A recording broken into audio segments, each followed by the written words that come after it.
देवीच्या जत्रेदरम्यान 150 फुटांचा रथ कोसळल्याची माहिती समोर आली आणि बेंगळुरूमधील होसूर गावामध्ये ही घटना घडल्याचं सुद्धा समोर आलं। मद्दुरम्मा देवीची मूर्ती घेऊन जाणारा हा रथ होता तो कोसळलेला आहे आणि दुर्घटना घडली आहे। दुर्घटनेमध्ये एकाचा मृत्यू झालाय, 3 जण जखमी झाल्याची प्राथमिक माहिती समोर आली आहे। 150 फुटांचा हा रथ होता, बराच मोठा रथ होता आणि तो रथ कोसळल्याचं समोर आलंय। बेंगळुरूमधल्या होसूर गावामध्ये ही घटना घडलेली आहे। दुर्घटना घडून एकाचा मृत्यू झाल्याचं कळतंय। मद्दुरम्मा देवीची ही मूर्ती होती आणि ही मूर्ती हा रथ घेऊन जात होता, हा रथ कोसळल्याचं समोर आलंय।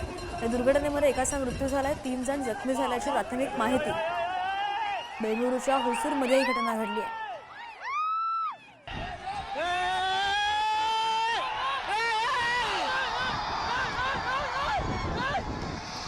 आणि कशा प्रकारे हा रथ कोसळलेला आहे दृश्यांच्या माध्यमातून आपण पाहू शकतोय। अधिकची माहितीवर आमचे प्रतिनिधी अक्षता आपल्या सोबत आहेत।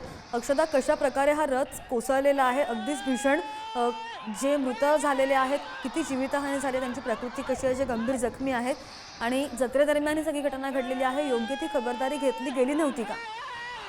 हो सध्या नक्कीच दरवर्षी अशा प्रकारची ही दुर्घटना ही घडत असते। गेल्या वर्षी सुद्धा रायसंग गावामध्ये दुर्घटना घडलेली होती आणि यावर्षी सुद्धा ही दुर्घटना घडलेली आहे। खबरदारी न घेतल्यामुळे ही दुर्घटना घडलेली आहे असंच म्हणावं लागेल। कारण हा 100 फूट रथ होता, त्याला चारही बाजूने दोऱ्या बांधलेल्या होत्या, तसेच पुढे बैलगाड्या सुद्धा बैलजोडी सुद्धा होत्या। बैलगाडीने हा रथ ओढत असताना ही दुर्घटना घडलेली आहे। एक संपूर्ण या रथाचा तोल एका बाजूला गेल्यामुळे हा रथ पडलेला आहे आणि याच्यामध्ये भाविकांचा मृत्यू झालेला आहे, तर काही भाविक हे जखमी झालेले आहेत।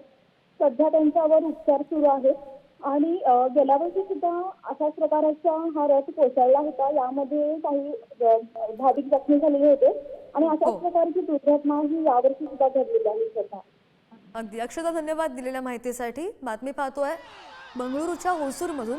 देवीची जत्रा होती आणि याच देवीच्या जत्रेदरम्यान 150 फुटांचा हा रथ कोसळलाय, जो आपण दृश्यांमध्ये पाहतोय। Thank you.